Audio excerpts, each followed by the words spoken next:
I have a vision of many people coming up and me in return saying, go tell other people, go show your authentic self to the world. And it's like, can you imagine a world where people are empowered and they know who they are and they have the tools that they need to thrive on a basic level? Because most of us are missing that, is that ability to thrive on a basic level. We think it's so complicated, so we're looking for this, we're reaching for something that, like, it's down here, you've gone too high, right? Welcome to another episode of the Limitless Life Podcast.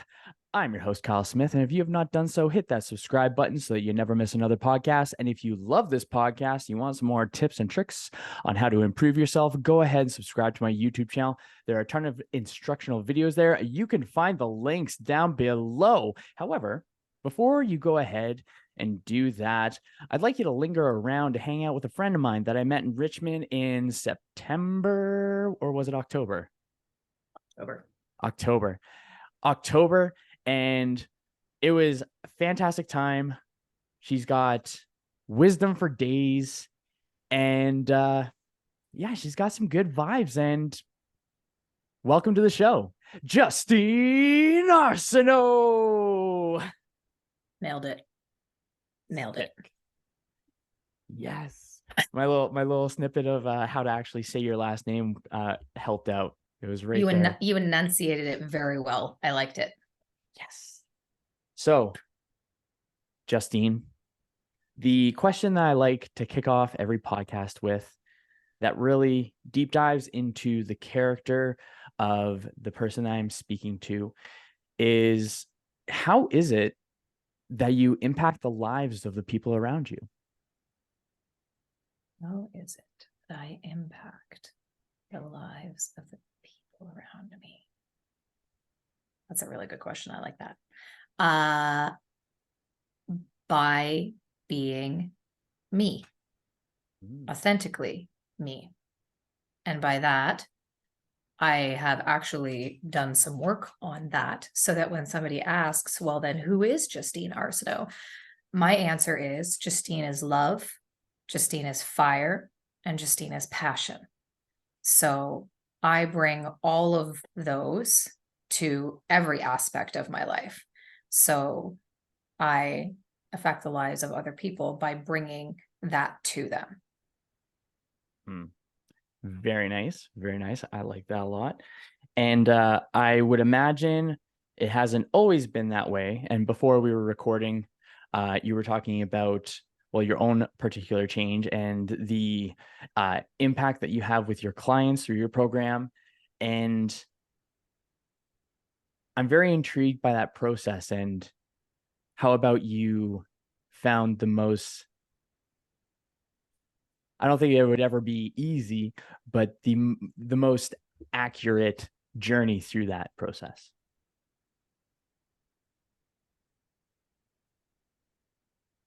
Solid question. I say it again. Ask me again. Yeah, because I had a thought process and then it went in a different direction. I rabbit holed myself. Nice. I went two directions and lost both of them. I was like, I got it. No, I don't. So I find that when folks have their own program, as we were talking about before, oftentimes a person's mess becomes their message. And so the mess that, or quote unquote mess, it wouldn't really be a mess, but the journey that you went through. Yeah, it was. It was. Perfect. So the contrast between the character, the Justine that you bring to the table now, compared to once upon a time.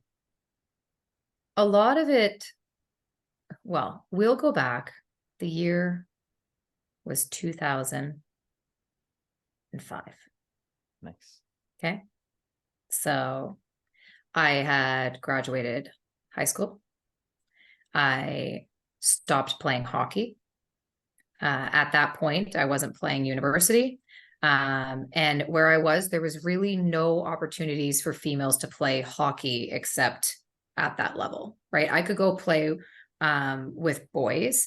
That held no interest to me. I wasn't into the aggressiveness that part of the game brought with the beer league hockey. I was like, I'll pass on that. And really, no one talks to you about what could happen should you stop playing a sport that you're playing all of the time, and that is your main source of activity. And you're also a young woman and your body starts to change. So I put on 15, 20 pounds, and from about 2005 until 2020, I gained and lost the same 20, 30 pounds, right? It's that constant yo-yo diet, the lack of knowledge. I bring everything down to, so when I say Justine is fire, Justine is passion, Justine is love, those are who I am at my core.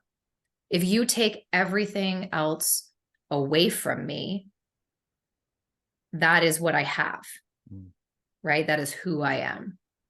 Where for the longest time, I tied my identity to things that were outside of me or physical attributes of myself, right? Like I am only worthy or attractive if I look a certain way. And then like you become a mom and it's like a mom, this is who I am. I'm a military wife. This is who I am.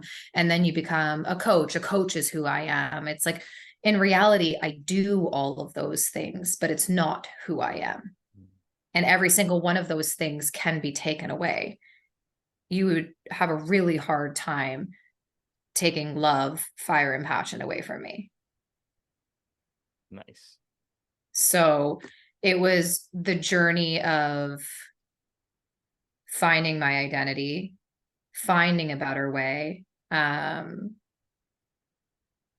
that really created my own mess into the message, right? It was my own struggles, knowing that other people were struggling the same way that I was struggling, like I created massive disordered eating on my own path. So for myself, trying to lose weight, you don't really realize that you're creating disordered eating until you come out the other side of it and you're like, shit. Right. And it actually happened 2 times with me in 2 separate ways. And it was, you again, don't realize you're doing it at the time. And it's like you have that moment where you're like, there has to be a better way than this. Right. So it was, I'm going to find it. So it started off very basic of, I took my nutrition coaching, and you learn a bunch of knowledge and you gain a bunch of, education, and you're like, what the fuck do I do with this now?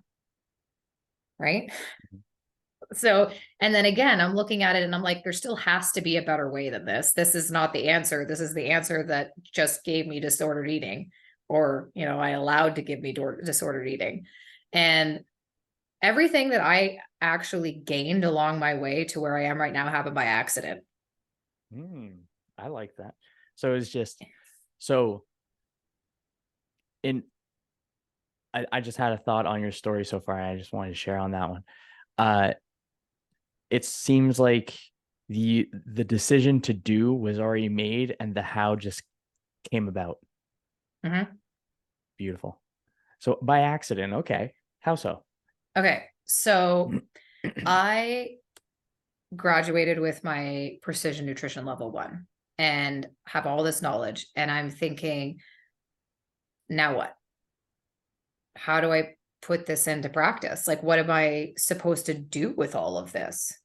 Right? Like, how do you build a business with this? Right. And I mean, I love precision nutrition. I love the sciencey aspect of it. However, precision nutrition, I'm a PN level, like level 1 certified coach. level 2, you would assume means they have more knowledge, right? Yeah. No. That's the part where they teach you how to build your business. Gotcha. So anyways, that's what I was looking for, was how do I practically apply all of this, right? And then a man named Matt Walrath, who is actually an lifted level coach, one of the first. He lives in Australia. I have no idea how we came in contact with each other. All I know, and I know it was through Precision Nutrition. And all I know is that we started having a conversation, which led to a conversation on the phone, which led to him talking about the program that he has on helping you build an online business for nutrition. So I started working with him. Okay. So through working with him, we were doing this challenge with everybody that's working together, like in the community. And it was to boost people's Facebook posts. Right. So when people because we were all friends with each other on Facebook. So when somebody would post something, we would comment on other people's posts to help boost that algorithm, make it more. Right. I commented on a woman's post who I thought was a part of our community.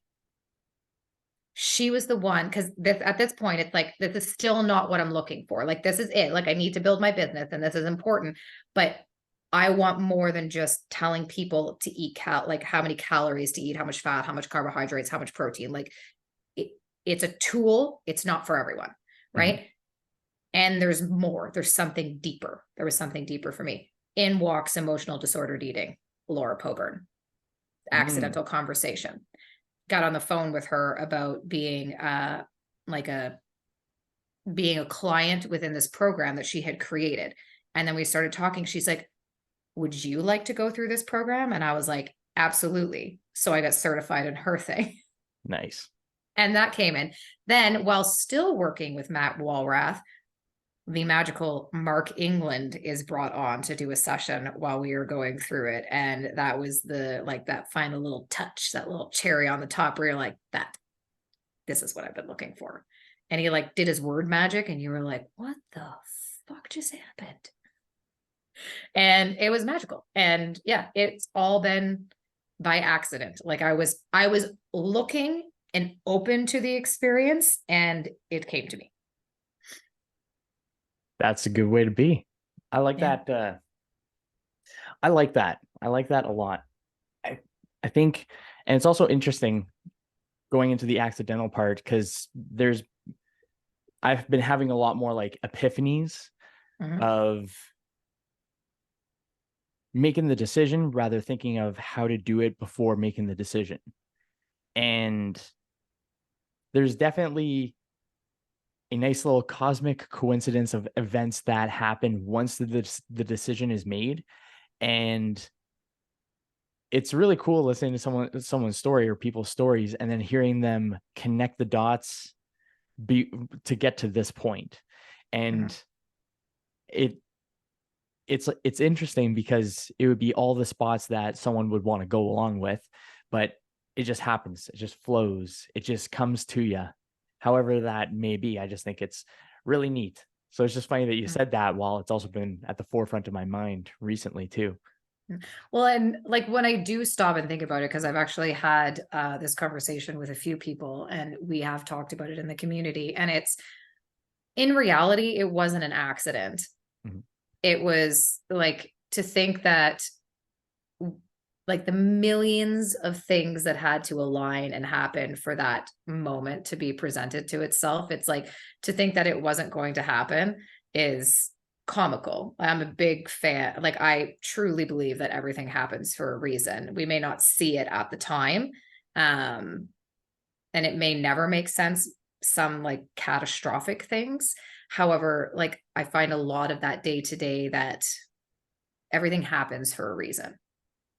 Right? A crazy example is I was in Germany visiting my aunt and uncle the third time that I was there. The next day we went to Paris. We came back from Paris. We went to the Canada Day function that they were having on the base. I didn't want to go. I was 21 at the time. My cousins were 5 years younger than I am. And I went. And that's where I met my husband. Nice. Who I lived in New Brunswick and his family lives in Prince Edward Island. And it's like, it's one of those, that was the moment in time, right? So meant to be.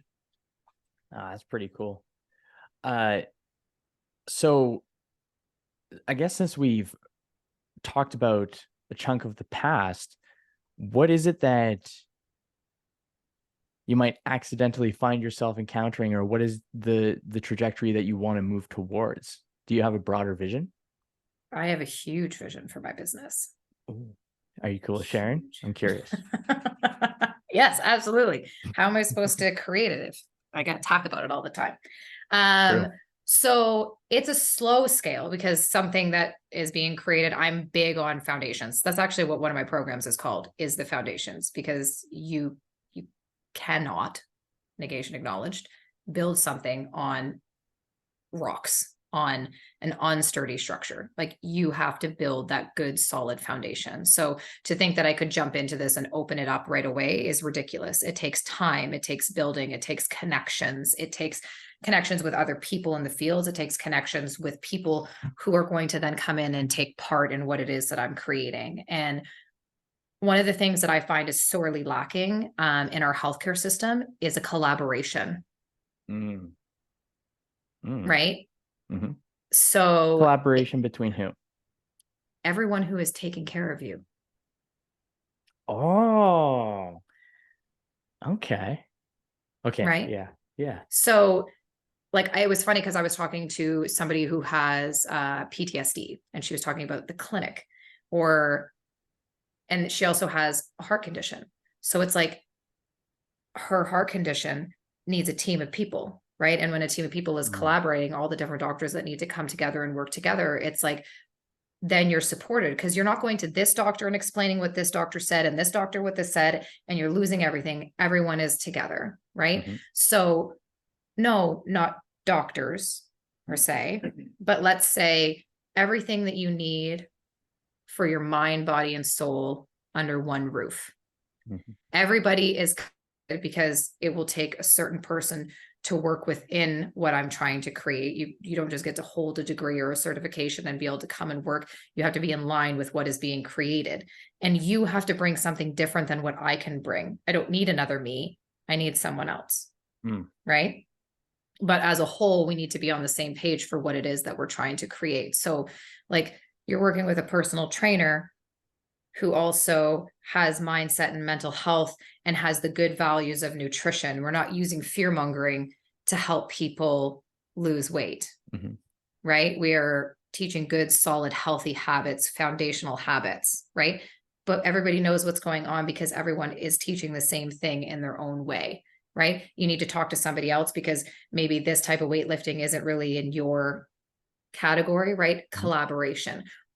Somebody has an injury and they come in, but they want to be working out. Well, then you've got your physiotherapist and your chiropractor over here, and they're able to help you and be like, you want what?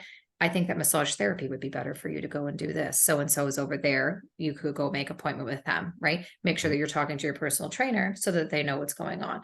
It's everybody is within one, right? Nice. When the coaching that I do with mental health and mindset is not enough, my husband is about to graduate with his master's as a psychotherapist. You have that extra help, that EMDR, that CBT, that specialized psychology, right?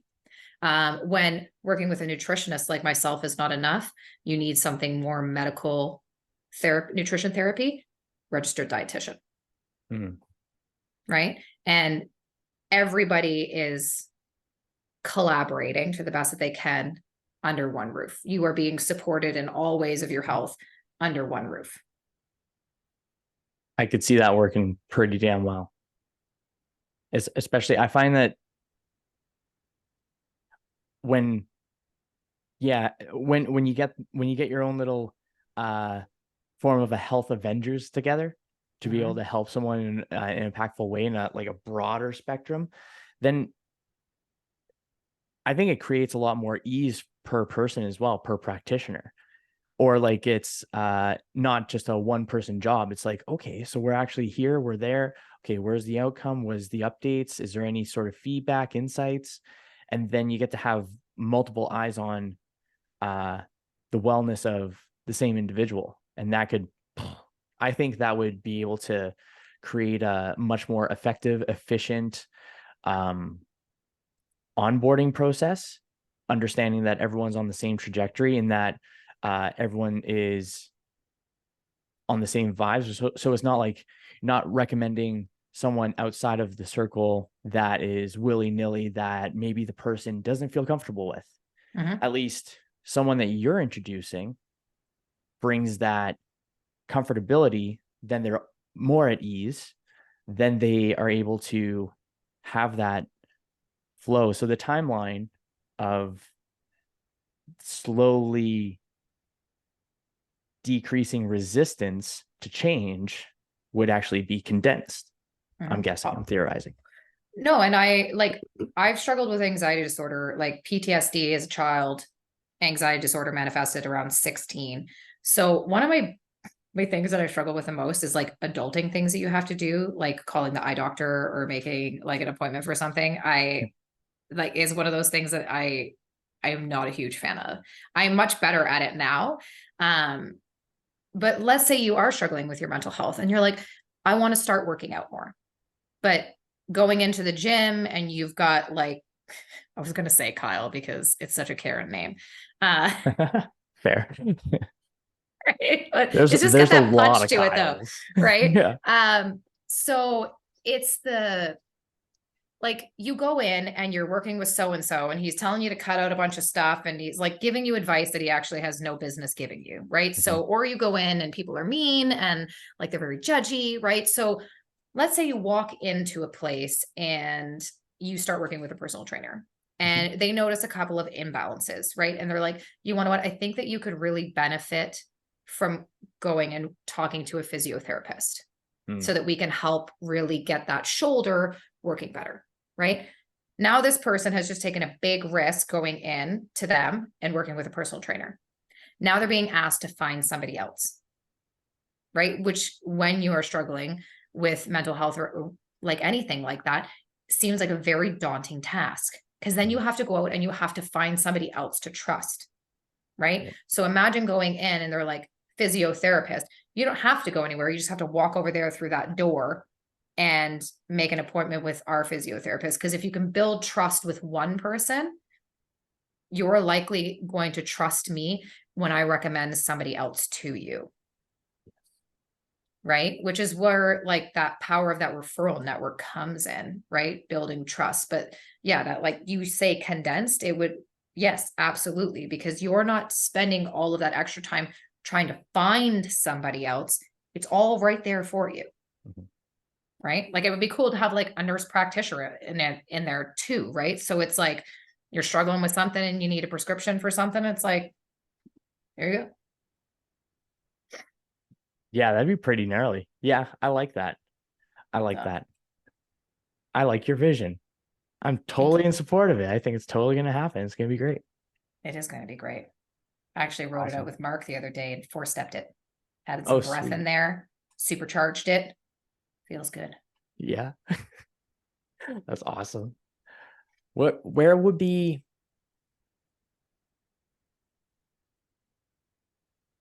have you ever envisioned what the response of the one client that absolutely like went through that process? They came to you, had like an unreal experience with the collaboration aspect as well, and then they developed into their authentic self. The character of them is already there. I believe that's just a bunch of adopted conscious and unconscious beliefs that we have decided that are real, masking the authentic, fire, passionate, and loving individuals that we have. So when all the stuff on top of that is slowly chipped away and removed, have you envisioned what that client coming up to you and telling them how you changed their life would be like? I've had clients do that. Oh, nice. Good. Not in the collaboration sense, like in the 3 ways that I help people, which is like mental health, physical health, and personal training. So physical in the sense of moving your body, and physical and what's happening inside. And it's a magical experience. Like, most of us get into this. It's not for the money. We get into this because we want to help people become better, the best version of themselves, not the best version of me, the best version of them, which is going to look different than me because we're different people, right? Thinking that way that I did it is going to be the way that you're going to do it is ridiculous. There is a guideline of how we're going to do it, and you're going to incorporate it in your own way, right? You're going to make it fit into your life in your way, right? So, but yes, I do have that vision of how it all looks. So when the idea originally came to me, I actually have it written down in a notebook of the day and the time that it happened. And I had just gotten off a call from one of my friends. He's in Australia. I was in Ontario, Canada, and he's getting ready for his day. I'm going to bed, and I was upstairs and I was journaling, and it was full on vision, like wide awake vision. But I could tell you what I was wearing, what shoes I had on, how I walked through this place, the smiling faces. I knew everybody's name. Everybody knew my name, right? Like, there is a feeling of pride, because to think that it's not going to affect me in some way is a lie, right? Like, I am going to feel very good about myself, and fulfilled is the word that I would say, because I do very much love helping other people. Like, it does make me feel fulfilled. I can also fulfill myself. This is also fulfilling for me, right? And I have a vision of many people coming up, and me in return saying, go tell other people, go show your authentic self to the world. And it's like, can you imagine a world where people are empowered and they know who they are and they have the tools that they need to thrive on a basic level? Because most of us are missing that ability to thrive on a basic level. We think it's so complicated. So we're looking for this, we're reaching for something that, like, it's down here. You've gone too high, right? So it's like I have this vision for the people of my province. I mean, I would love to say the people of this country. However, like, that takes a lot, but it's like a group of people where you have drastically helped them change their lives. I'm not changing your life. I'm giving you the tools to do it yourself. That's good. I like that. I like it when, even if we're or not, well, technically we're connected, right? Literally, but I like feeling what you're saying. I like it when, even if there's a space in between, it's good. It's good when you can just feel it and it's like, oh, that's beautiful. I think, made a little note of that. I'm like, I like how your vision is. I like how you're going about it. It's very cool. Feels good. Feels awesome. It does feel awesome. Yeah. It feels awesome to share it with other people. Yes. Right? Some people would be like, I'm going to keep this to myself so no one can steal it. It's like, by all means, steal it. You will never create what I'm going to create because you're not inside my head. Could it be similar? Absolutely. Will it be the same? No, because you're you and I'm me. Mm-hmm. Also, by all means, there are not enough of us. Yeah. Totally. Oh, trying to think of a question off of that one. There's a couple thoughts that would just went. I went down a couple of my own rabbit holes on that one too. You're like chasing them. Come back. Kinda. While you were talking about helping a bunch of people, I was thinking of what my kind of vision is, or what really like sticks out to me. And it's very much a similar idea where it's bringing it towards I didn't think of it until you mentioned it. So now it actually is like stewing in my mind. So thank you very much for that one. You're welcome. But I really like how you said that the group of people would be around you and you'd be saying, no, like, go be your authentic self. Go on, go be your authentic self. And I think that makes like such a, especially in the coaching space, when you're trying to envision what the vision of what you want in the future is, I think what we're trying to do is pull out the best of an individual. And then the more that they change, their external world is going to be a reflection of their internal world. And Mm-hmm. and those good vibes are going to resonate outwards as well. And it's just going to expand from there. And I think when people have that authentic self, that vibe coming out, then it just perpetuates outwards. And the authentic self part, one thing that I really want to do is be able to help folks. Specifically, I want to help folks that are really, really struggling be able to get into trade jobs and practice their skill set that way. But starting at their physical wellness, their mental wellness, I like to say physical and mental fitness. I don't Mm-hmm. like using health because it's too one-sided if in a full continuum.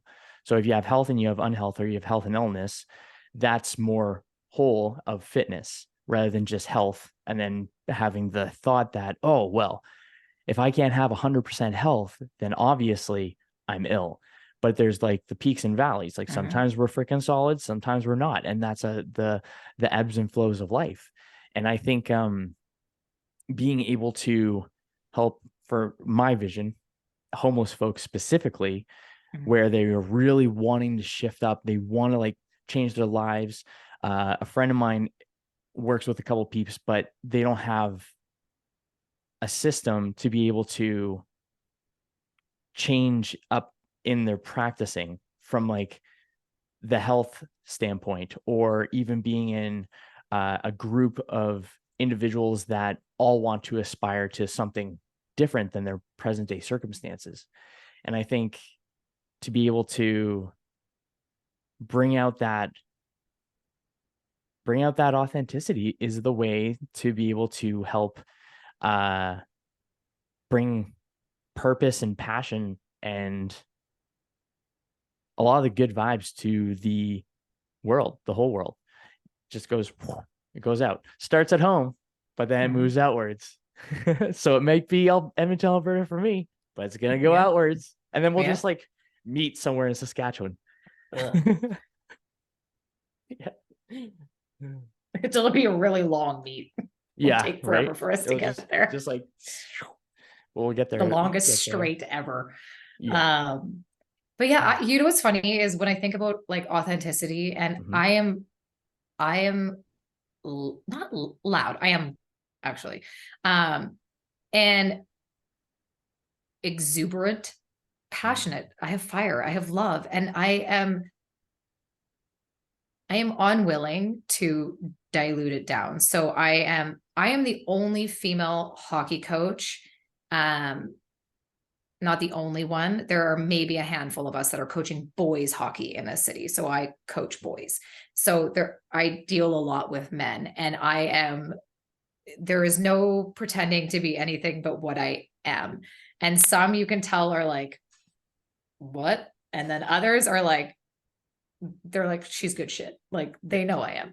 And I am good shit. I'm not everybody's good shit, but most people. So it's fun to go into those situations and watch people react to you being authentically yourself. Because for me, it's like the people who like vibe with what I'm putting out are the people I want to be around.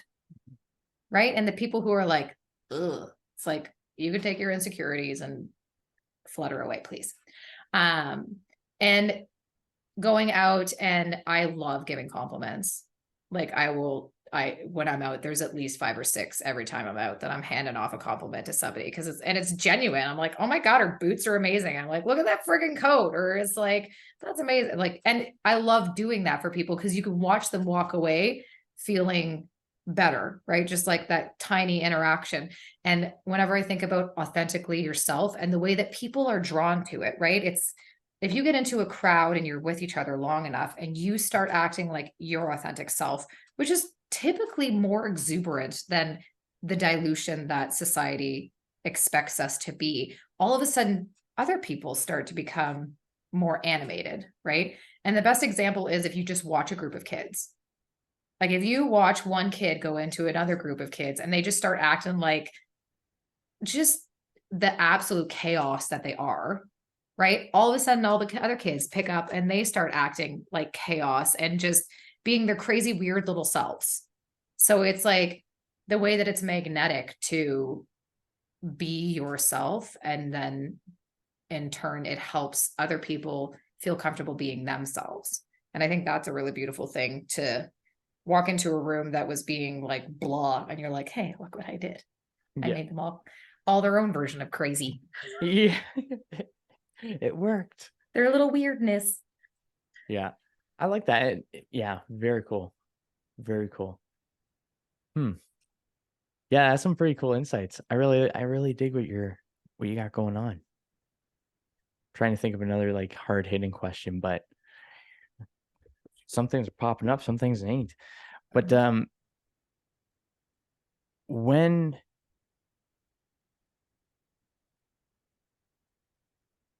you find yourself, so when you find yourself, what's an indicator that you have found yourself behaving inauthentically?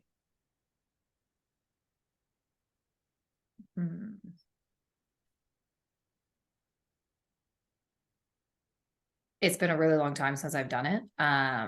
So I can think of what past me would be. You feel not empty. I guess it depends on how like much of yourself you're diluting, right? Like if you are very much not being yourself in any way, shape, or form, you will feel empty. You will feel very disconnected, right?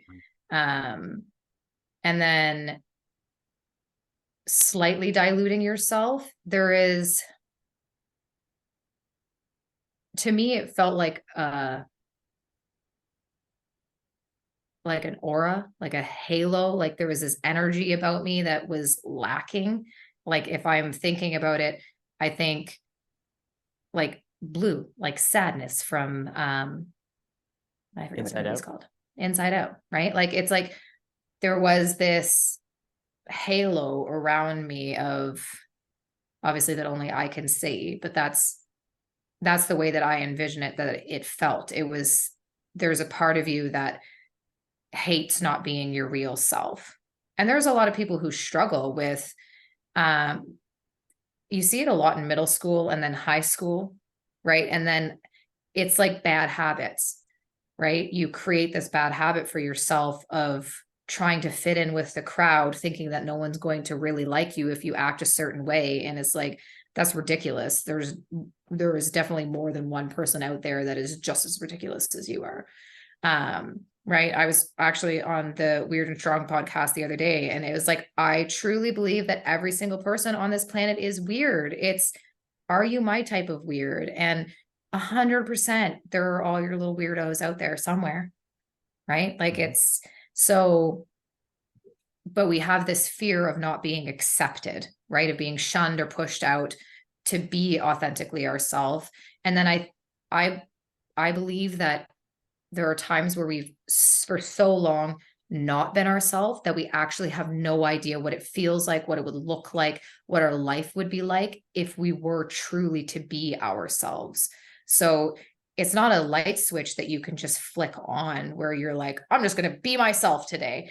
I would imagine that would be quite overwhelming. I think you would overwhelm yourself and everybody would be like, she lost her mind. It's more of a gradual thing. It takes a lot of work on the inside though, to like, and discovery of who you really are. But there is a piece that's missing, and that's the best way to describe it, is like there's a piece missing when you're not being authentically yourself. And so if you're thinking, I feel like there's a piece of me missing, and it's not going to be a person, it's going to be you, right?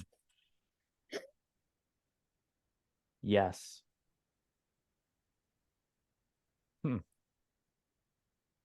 Had a little rabbit hole of thoughts on that one too. Do you think, I'm just thinking correlation rather than causation, but do you think that's why you may see some individuals, and I'm thinking this from myself on this one actually, where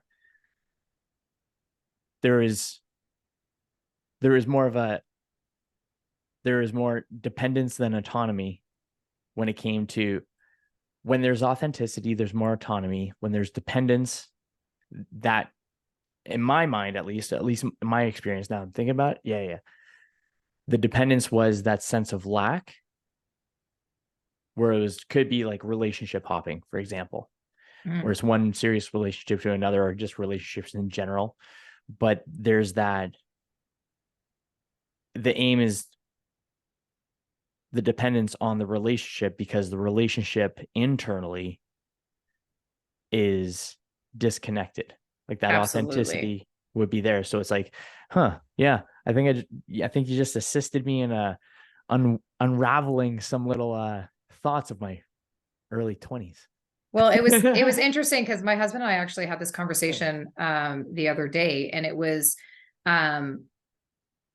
because we've had, and I want to say it was Will Smith that said it, but it's like 100% true. It's like, it is not my job to make anybody happy. It's my job to make me happy. It's my husband's job to make himself happy. Do I want my husband to be able to make me happy? Yes, that's icing on the cake, but it begins with me being able to do it. If I am unable to do it, the chances of him being able to do it are slim to none, right? And our relationship after 16 years of being together is the best it's ever been.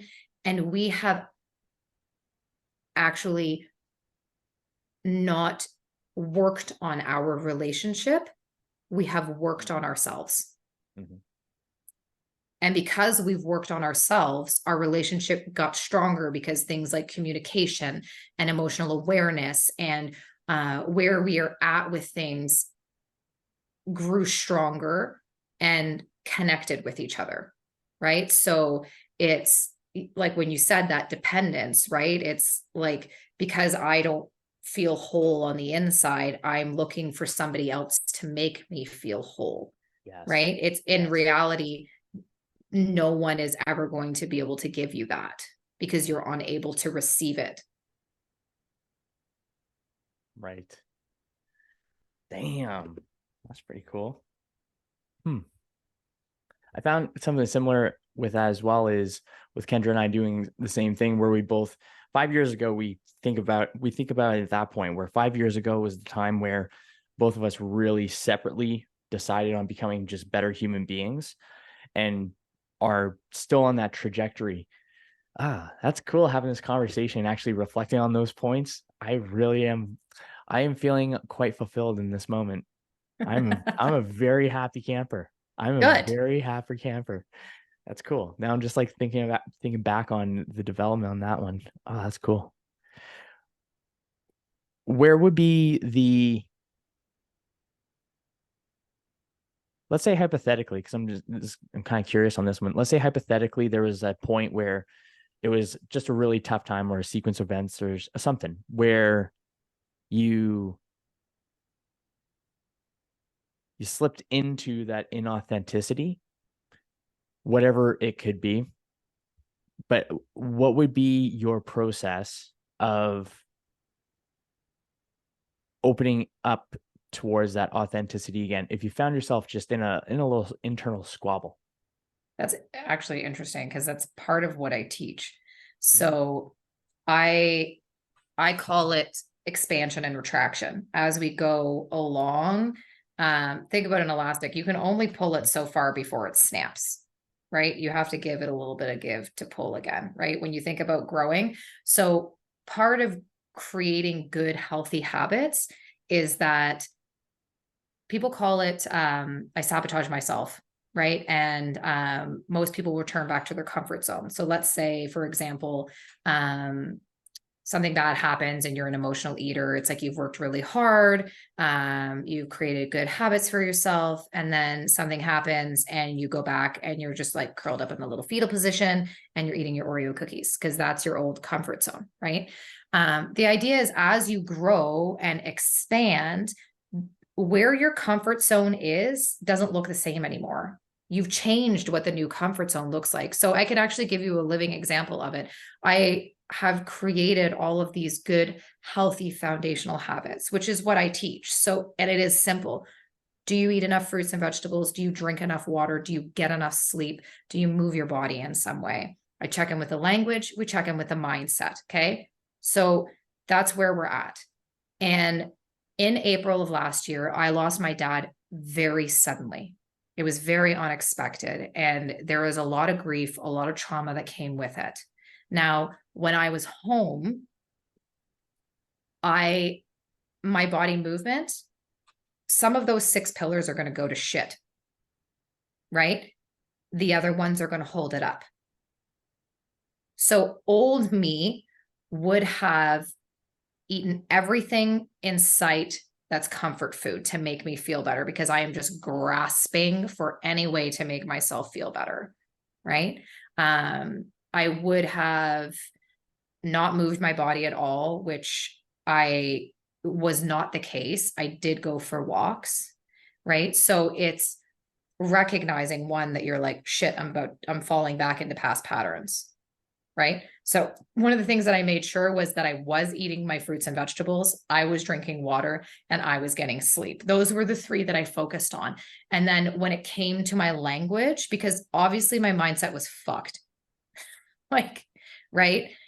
And so I was looking at what it was, how it was that I was speaking about the entire situation and working on translating them, right? Mm-hmm.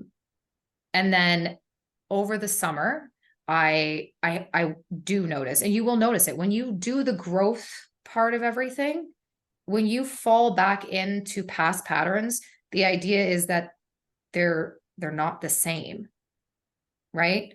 So as you grow and expand, you replace the bad habits that no longer serve you with the good habits that do. And when it's something that you do without thinking, right? So it's like, those are what we're falling back into. We're able to take care of ourselves on the basic of basic levels. And it's really not that hard to eat fruits and vegetables and drink water, right? Maybe something happens and you're not sleeping, but it's like, what are the other pillars that you're using to hold yourself up? So for me, it's reevaluating and getting back into those habits, because over the summer, I did very much fall back into, we'll call, past patterns. I was using social media as a form of finding some sort of happiness and connection, when in reality, what I needed to be doing was going out and talking to other people, right? And for a little while, I knew very much what I was doing, and I allowed myself to do it. I consciously, emotionally ate, which is a funny thing to do. And it's so, but in the time where I didn't have the emotional capacity to reach out to somebody and have a conversation, it was like, I'm aware of what I'm doing. I know why I'm doing it. So having the conversation with myself, and then slowly it's not an all or nothing. We're not just like dropping off this cliff back in. It's, it's take your time and get back into it. Like, when something bad happens, there's zero help in beating yourself up over falling back into things. But like, and inauthentically me is me being outside of myself. So it's not just in a way that I act, it's in the things that I do as well, right? Because of what I've created, it would be inauthentic for me to be like, eat our fruits and vegetables, and I don't eat fruits and vegetables, right? Like, that would be inauthentic, right? So like, and for me to think like beating myself up over it was worth the energy, right? So it's being aware of it and slowly putting it all back into practice, because that's what this is meant to do. It's habits that you're building. It's basics of basics. It's, so if I fall back into past patterns, if you fall back into past patterns, it's also to look at it as you've gone on your growth journey is, okay, what would the me from last year have done in this situation? Mm-hmm. Right? Mm-hmm. Like, what would the me from 6 months ago do in this past situation or in this situation? Right? Like, and then if you go like, what would me 10 years ago have done in this situation? Right? Like, that's a fun little rabbit hole to go down. You're like, ugh. Yeah. A little, yeah. Right? So Yeah. it's being aware of it, knowing what you're doing, avoiding beating yourself up over it, and taking the steps to get back to where you were. Like, you got to where you were, taking steps to do so. It's like, just retrace your steps. Yeah. I like that because it's not like we don't have a string behind us as we're walking down a path. And if we get lost, we just look for the string, go back on it, loop back around. Well, and I like it's funny that you say that, because then I think of things like where you do the calorie counting and you do the Weight Watchers and you're counting the points, and like anything that is like strict, right? You're following a guideline. You rarely learn anything from that, except that this is the only thing that you can do. So really, you have no line to follow back when everything falls apart. Like, for me, I don't have to start all the way back at the beginning. I'm in the middle, right? And I'm just like, okay. And I don't have to retrace every step. There's a lot of times I can skip steps, right? Because Right. I'm that far ahead. I'm walking. I'm just got a little hop in my step, right? Where like when you're doing things that are very strict and rigid to get to where you want to be, it's, you rarely learn anything except that one thing. So there's not like a ton of resources for you to get back on track, right?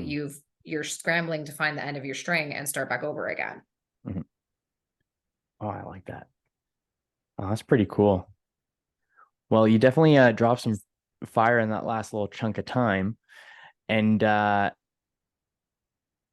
it was very fulfilling chatting with you there. It was or just even learning with you. I was definitely mostly listening, but you definitely have some awesome wisdom and knowledge bombs that you drop, and very grateful for it. It was good.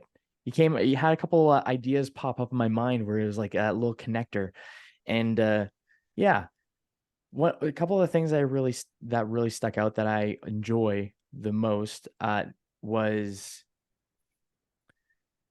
the reevaluation and reassessment, and then making sure that the pillars are in place, because because principles can create that foundation. Principles are pillars to form the base of the individual that we can become. And another thought that I really liked was where the part of or a part that I got is that when you're your authentic self, you go up a level. So I'm looking at it like levels where you increase to level 10. So Like a level. yeah. Or if there's if there's a situation where if you're a level 10 and you're tempted to go into level 6 behavior, you're now at your level 10. So the worst that you might go is level 9, but you have that new basis of expectations. And from what I gather, you still maintain the basis even during a really difficult time. And so that way you were able to go from the level 10 to the level 9 instead of the level 4 I or just had a something along vision those with lines. that. Yeah. There's like a whole vision of it. It was like, I'm picturing the levels, like, and it's like once you level up, there's certain levels that like level 1 is sealed off, level 2 is sealed off, level 3 is sealed off.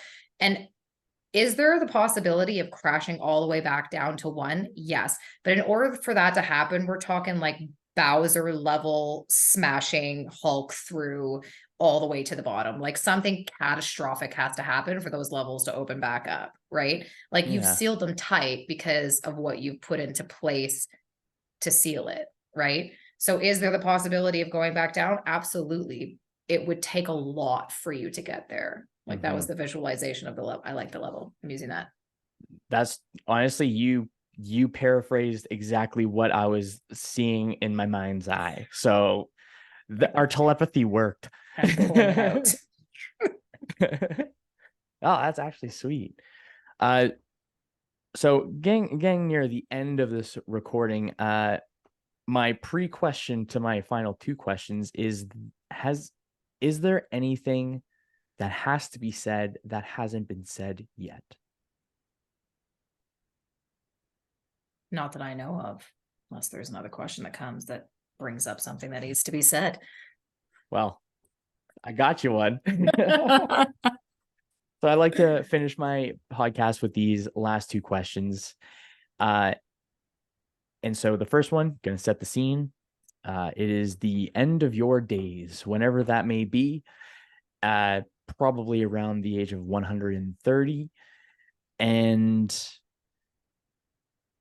you're on your deathbed and nothing, nope, let's say this podcast doesn't exist. Jeremy's podcast doesn't exist for Weird and Strong. No content that you've ever been a part of exists. You're on your deathbed. You're around the people that you care for. What piece of advice do you want to pass on?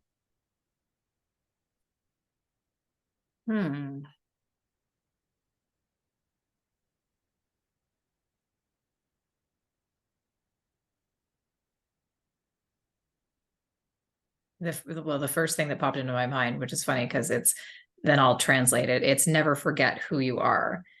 In translation, it's always remember who you are. Be that person. It will serve so many parts of your life to be you. Very and nice. The happiest part of your life will be being you. You will be partially incomplete if you are not yourself. That's some fire right there. That's a good one. The final question is that the best version of you is sitting next to you right now. What piece of advice does she give you for this season of your life?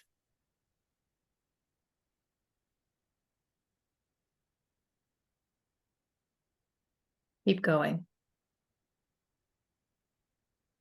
Nice. All very aspects. Cool. Yeah, keep going. I am very aware that I am on my right path. And do I know what the end game looks like? Absolutely not. None of us do. Right. And I have a vision for it. Is it going to be that exact vision? No, maybe it'll be more, maybe it'll be less. But I can only get there if I keep going. Yes. I absolutely freaking love that. Well, that's what I've got for you for today's episode, folks. Where can people find you, Justine? You can find me. All of my socials and everything are all on my website. The information about what it is that I do is all on my website, and it's bnalifestyle.com. BNA, as in Brad, Nora, and Alexander, lifestyle.com. Nice. Well, folks, if you could do me a favor right now, take a screenshot of this episode, share it on your Instagram stories, tag me with my handle @DapperDudeKyle. Justine, do you have the Instagram that people can tag you with? I do. It's just.lift.een. Nice. Also, be sure to check her out at bnalifestyle.com. This is one of the ways that we grow. And until next time, keep up the kindness, and I hope your day treats you as good as you look. Cheers.